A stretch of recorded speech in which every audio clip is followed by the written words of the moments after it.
अच्छा जी, ये part number 2 है लीज और बाई की वीडियोस का, और इसमें अगेन हम 2 से 3 क्वेश्चंस और डिस्कस करते हैं। अगला क्वेश्चन कहता है company wants to decide whether to buy a machine और lease it. Machine life is 10 years and the machine will have a trade in value of 5000। अब ट्रेड इन वैल्यू का introduction है। At the end of its life cash purchase price is 50,000। Tax authority will allow 100% tax allowance for depreciation in the year of purchase.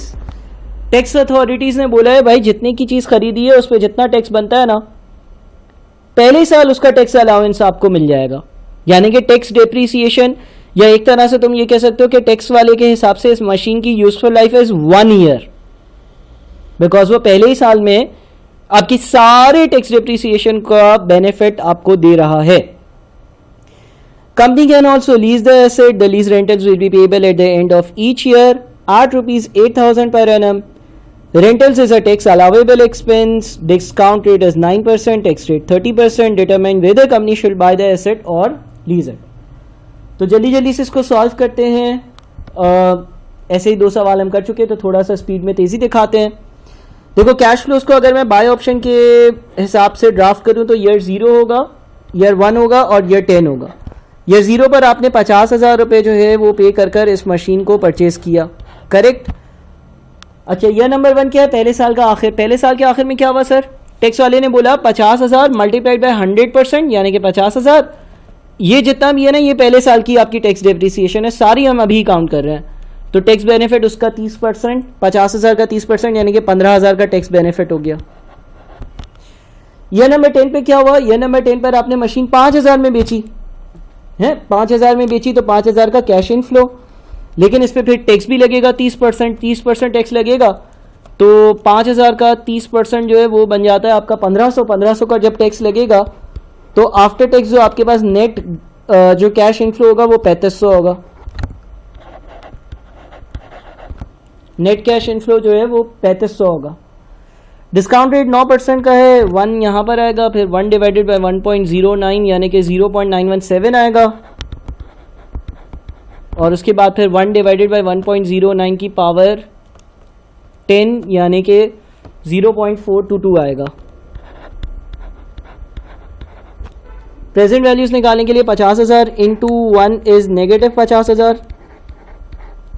उसके बाद 15,000 into 0.917 is 13755।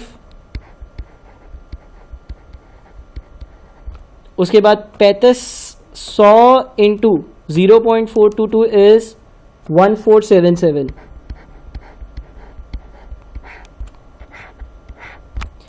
$1477 plus 13755 minus 50,000 is negative 34768। Negative 34768। तो ये हमारे by के option के जो हम कह सकते हैं कि नेट आउटफ्लोज होंगे ईयर 0 वाले, वो आ गए। अच्छा, अब हम देखते हैं कि वो जो हमारा लीज वाला ऑप्शन है उसमें क्या है। लीज वाला ऑप्शन पिछले सवाल से सेम है, वीडियो नंबर 1 से सेम है। 8,000 जो है उसका 30% जो है वो टैक्स है, तो आपकी नेट कॉस्ट है 8,000 का 70%, जो कि 5,600 बनता है।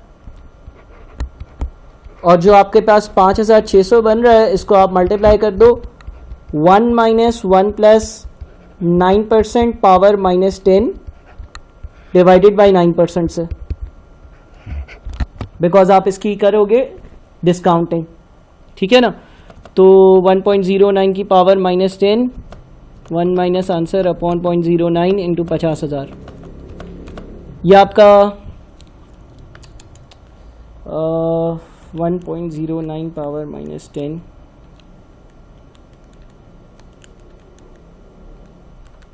5,600 35938। कौन सा ऑप्शन ऑप्ट करोगे? Lower negative. लोअर नेगेटिव यानी कि बाय वाला ऑप्शन, ठीक है। क्वेश्चन नंबर 4 देख लेते हैं।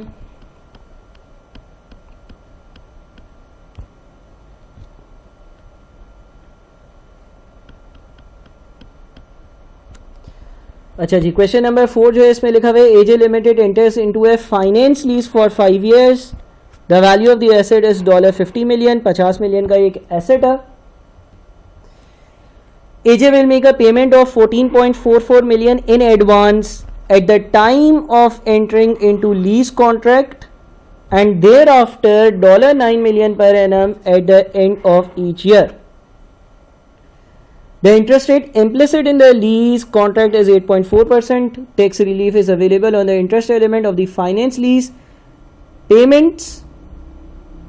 यानी कि जो टैक्स का एलिमेंट होगा फाइनेंस लीज की पेमेंट्स जो होंगी उसमें कुछ कैपिटल की रीपेमेंट होगी, कुछ इंटरेस्ट की रीपेमेंट होगी. तो जो इंटरेस्ट की रीपेमेंट होगी उस पर टैक्स रिलीफ मिलेगी. Compute the amount of interest being paid in each instalment. तो ये करते हैं सवाल सॉल्व. हमें सिर्फ ये मालूम करना है कि जो इंटरेस्ट की पेमेंट होगी हर इंस्टॉलमेंट में वो कितनी होगी, ताकि अगर मुझे उससे टैक्स बेनिफिट निकालना हो तो आराम से निकाल सकूं. 50 मिलियन की मशीन है, 14.44 तो उसी वक्त पे कर दी है, तो बच कितने गए 35.56. 35.56. अच्छा, पहले साल के आखिर तक 8.4% के हिसाब से इंटरेस्ट लगा, तो 35.56 प्लस 8.4% विच इज 2.99, और पहले साल के आखिर में आपने 9 मिलियन रुपए पे कर दिए, तो 9 मिलियन माइनस किया. 35.56 प्लस 2.99 माइनस 9, 29.55.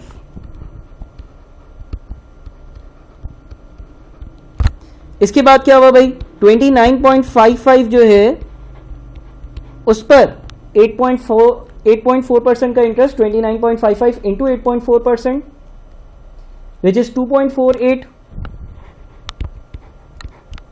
उसमें से 9 माइनस किया तो 29.55 प्लस 2.48 माइनस 9 यानी कि 23.03. उसके बाद 23.03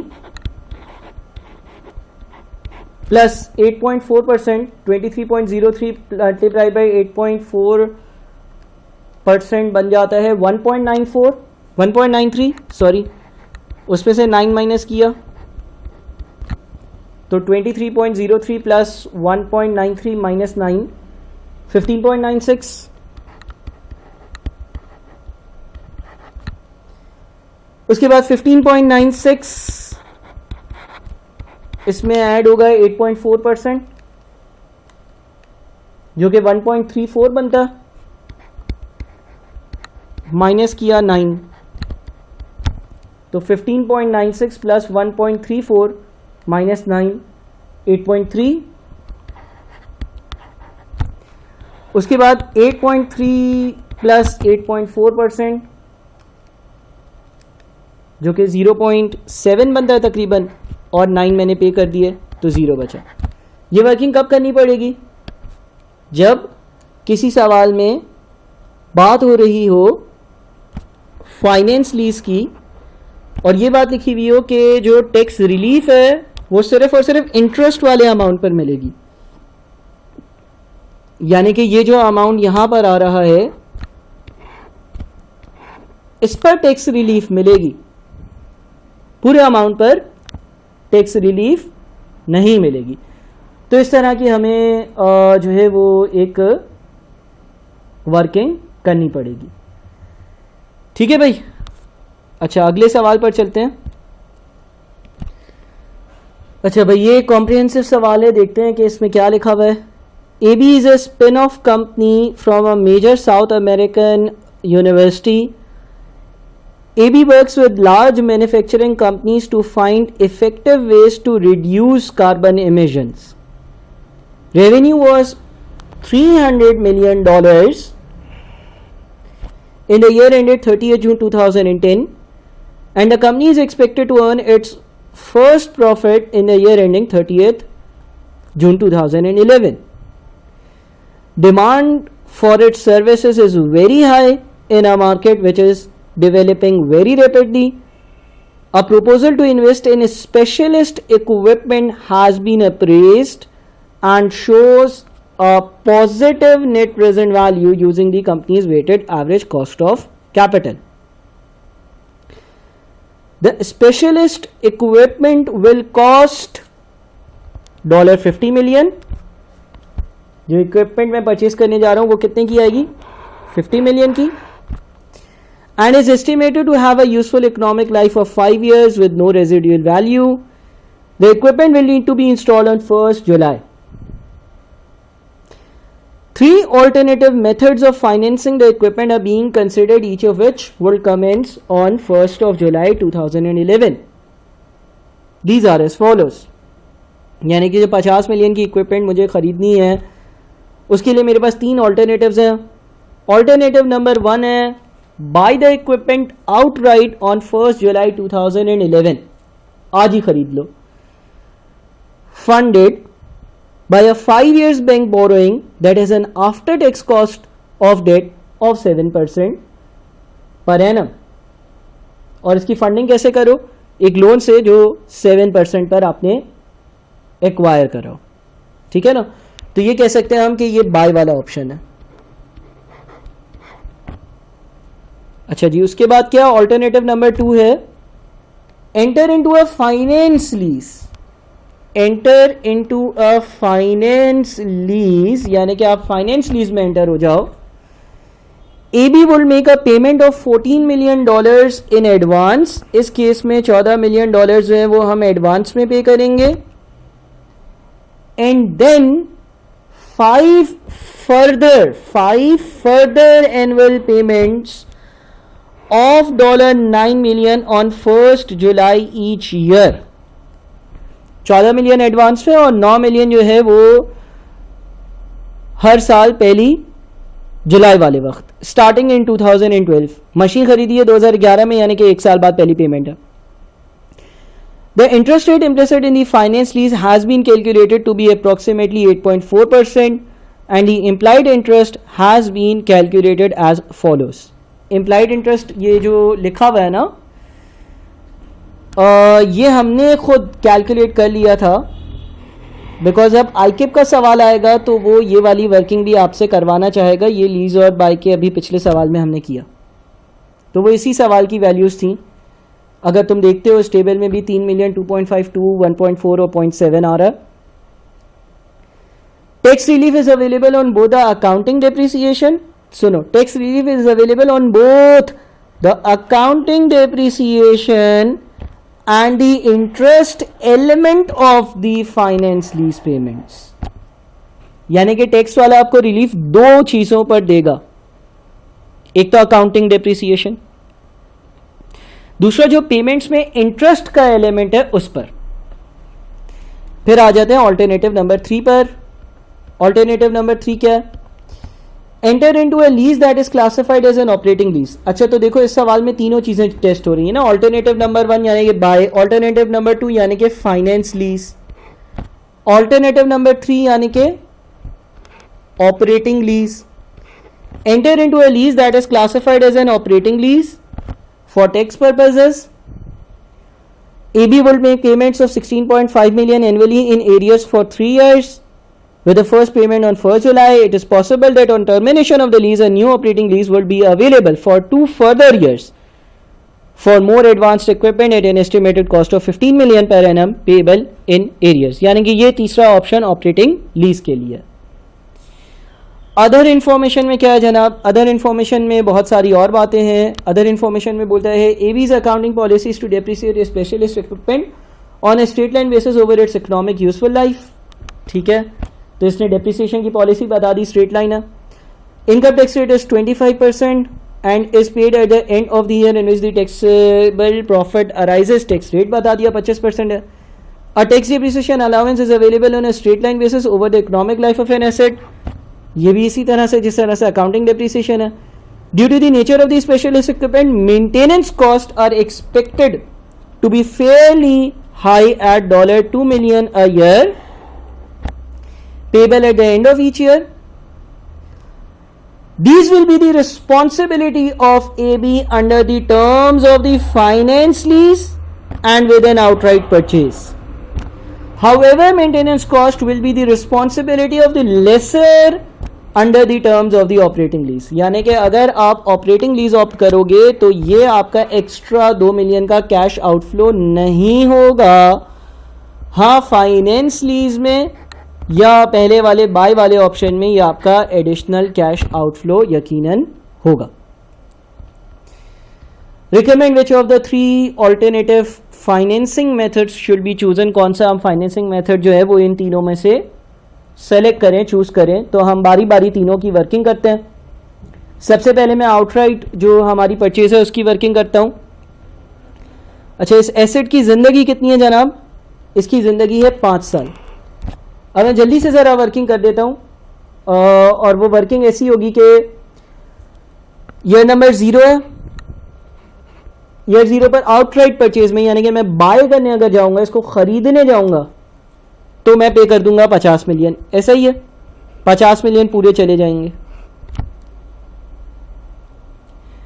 अच्छा, फिर अभी एक क्लॉज पड़ा मेंटेनेंस वाला कि अगर आप खरीदोगे तो आपको 2 मिलियन की हर साल मेंटेनेंस पे करनी होगी.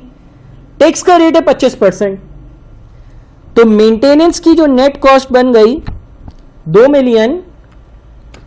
मिलियन की कॉस्ट होगी, 25% टैक्स रेट है, तो 2 मिलियन का 75% यानी कि नेट कॉस्ट होगी एनुअली 1.5 मिलियन. समझते हो ना इस बात को? 2 मिलियन का एक्सपेंस होगा, लेकिन एक्सपेंस की वजह से टैक्स का बेनिफिट 25%, तो 2 मिलियन का 25% 0.5 बनता है, यानी कि नेट कॉस्ट 1.5 मिलियन हो गई. ठीक है. और इसके अलावा क्या होगा? टैक्स डेप्रिसिएशन पर बेनिफिट. अब पहले तो 50 को डिवाइड कर दो 5 से, एक साल की डेप्रिसिएशन 10 मिलियन बनती है, और 10 मिलियन का आप ले लो 25%. 10 मिलियन का 25% 2.5 मिलियन, ये आपका टैक्स बेनिफिट है ईयर 1 से ईयर 5 तक का 2.5 का. तो नेट प्रेजेंट वैल्यू ऐसे कैलकुलेट कर लेता हूं कि हर साल जो है ना वो 2.5 का बेनिफिट है टैक्स डेप्रिसिएशन की वजह से. हर साल जो 1.5 की नेट कॉस्ट है मेंटेनेंस की वजह से. नेट कितना बच गया? 2.5 माइनस 1.5 इज 1. नेट बच गया, नेट बेनिफिट हो गया 1 मिलियन का एनुअल. तो हम अपनी वर्किंग ऐसे कर सकते हैं कि 50 मिलियन आज पे करने प्लस 1 मिलियन का हर साल बेनिफिट होगा, और डिस्काउंटिंग का रेट है 7%, तो मल्टीप्लाई कर देते हैं इसको 1 minus 1 plus 7% power minus 5 divided by 7%. ठीक है ना? तो ये आ जाता है 1.07 power minus 5, 1 minus answer divided by 0.07, और ये इसमें से 50 माइनस नेट कॉस्ट जो आ रही है ना वो आ रही है नेगेटिव 45.9. नेगेटिव 45.9 ये हमारी बाय वाले ऑप्शन की नेट कॉस्ट है. 50 मिलियन जो आपने परचेज के लिए पेमेंट करी, 1.5 मिलियन मेंटेनेंस के लिए जो पेमेंट कर रहे हो नेट ऑफ टैक्स, और 2.5 मिलियन का टैक्स डेप्रिसिएशन पर जो बेनिफिट है वो. अब हम आ जाते हैं ऑल्टरनेटिव नंबर 2 पर. ऑल्टरनेटिव नंबर 2 क्या है भाई?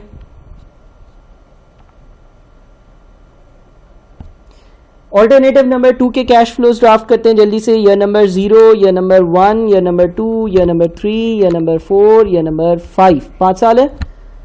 अच्छा, ऑल्टरनेटिव नंबर 2 में 14 मिलियन तो मैं उसी वक्त पे कर दूंगा एडवांस में, तो ये ईयर 0 पर आ गए 14. उसके बाद क्या है? 9 मिलियन रुपए की किस्तें हैं, तो मैं 9 मिलियन पे करूंगा year 1, year 2, year 3, year 4, year 5 में. 9 मिलियन 1, 2, 3, 4, 5. ठीक है. उसके अलावा मेंटेनेंस वाला खर्चा 2 मिलियन की मेंटेनेंस है. अच्छा, उसमें अगर टैक्स बेनिफिट भी नेट ऑफ कर दें तो 1.5 लिख लेते हैं उसको. वो होगा 1.5, 1.5, 1.5, 1.5 और 1.5. ठीक है जनाब. उसके अलावा कोई चीज़? उसके अलावा हाँ, हर साल की जो डेप्रिसिएशन होगी, 5 साल जिंदगी है ना, हर साल की डेप्रिसिएशन होगी 10 मिलियन. ठीक है. और टैक्स बेनिफिट कैसे कैलकुलेट होगा यहाँ पर? देखो हर साल की डिप्रिसिएशन 10 मिलियन है और इससे लिखा हुआ था कि जो टैक्स रिलीफ मिलेगी वो तो डिप्रिसिएशन पे भी मिलेगी और जो इंटरेस्ट वाला हिस्सा है आपकी इंस्टॉलमेंट का उस पर भी मिलेगी। यानी कि पहले साल जो है 10-3-13 का ले लेते हैं हम 25%, 13 का 25% बनता है तकरीबन 3.3, ये पहले साल टैक्स बेनिफिट मिलेगा। दूसरे साल होगा 2.5 और 10 यानी कि 12.5 का हम ले लेते हैं 25% यानी कि 3.125 होगा या 3.1 होगा। तीसरे साल 10 और 2 यानी कि 12 का 25% ले लेते हैं, 12 का 25% 3 होगा। अच्छा चौथे साल 10 और 1.4 यानी कि 11.4 का 25% जो कि 2.85 या 2.9 होगा तकरीबन। और फिर 10 और 10.7, 10 प्लस 10.7 यानी कि 10.7, 10.7 का 25% यानी कि 2.675 यानी कि 2.7 ले लेते हैं। ठीक है, देखते हैं कि नेट कैश आउटफ्लोज कितने हैं। 14 का नेगेटिव हो गया ये। अच्छा फिर है 3.3 माइनस 1.5 माइनस 9, 7.2 का आउटफ्लो हो गया ये। उसके बाद 3.1 माइनस 1.5 माइनस 9, 7.4 हो गया ये। उसके बाद 3 माइनस 1.5 माइनस 9, 7.5 हो गया। उसके बाद 2.9 माइनस 1.5 माइनस 9 यानी कि 7.6 हो गया। और उसके बाद 2.7 माइनस 1.5 माइनस 9 यानी कि नेगेटिव 7.8 हो गया।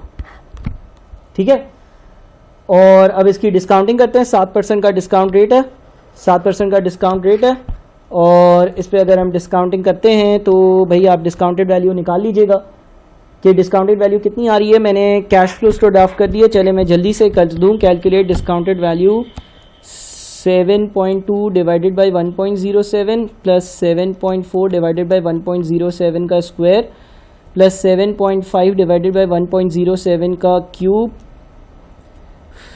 प्लस 7.6 डिवाइडेड बाई 1.07 की पावर 4 प्लस 7.8 डिवाइडेड बाई 1.07 की पावर 5 और इसमें 14 भी ऐड करना है तो 44.7 आ रहा है। ये दूसरा ऑप्शन हो गया। इन दोनों ऑप्शंस में से तो पहला ऑप्शन बेहतर है ना। तीसरे पर भी कर लेते हैं वर्किंग जल्दी से। तीसरा जो ऑप्शन है उसकी वर्किंग क्या है, उसमें 16.5 मिलियन मुझे पे करने हैं 3 सालों के लिए। लीज एक्सपायर होगी, वो रिन्यू हो जाएगी और रिन्यू होगी वो 15 मिलियन पर रिन्यू होगी। ऐसा ही है ना, अगर आप लोग रीड कर लेना इसको तो ऐसा ही बनेगा। और 16.5 को मैं मल्टीप्लाई कर देता हूँ 75% से, क्योंकि टैक्स बेनिफिट भी मिलेगा ना। तो राउंडेड ऑफ जो है ना वो ईयर 1 पर मैं थोड़ा सा तेज़ी से काम कर रहा हूँ। ईयर 0, ईयर नंबर 1 वैसे समझ आ जाएगा, आप लोग पॉज कर लेना इसको। Year 3, year number 4, year number 5। 16.5 की कॉस्ट है, 25% टैक्स बेनिफिट है तो 75% डायरेक्टली ले लो ना। नेट कॉस्ट 12.4, उसके बाद दोबारा से 12.4, फिर दोबारा से 12.4, उसके बाद 15 इंटू 0.75 इज 11.25, उसके बाद दोबारा से 11.25। ठीक है जनाब। और इसको भी 7% से डिस्काउंटिंग में जल्दी से कर देता हूँ। 12.4 divided by 1.07 plus 12.4 divided by 1.07 की पावर 2 प्लस 12.4 डिवाइडेड बाई 1.07 की पावर 3 प्लस 11.25 डिवाइडेड बाई 1.07 की पावर 4 प्लस 11 कितना आ रहा है यार, 25 ही होगा ना। 25 डिवाइडेड बाई 1.07 की पावर 5, तो ये आ रहा है 49.1 नेगेटिव। तो जनाब अगर हम तीनों ऑप्शंस देखें 49, 44 और 45.9 तो बेहतरीन हमारे लिए होगा कि हम फाइनेंस लीज को ऑप्ट करें। चलें जी, अगले पार्ट में मज़ीद लीज और बाई को भी डिस्कस करना है, अभी हम करेंगे।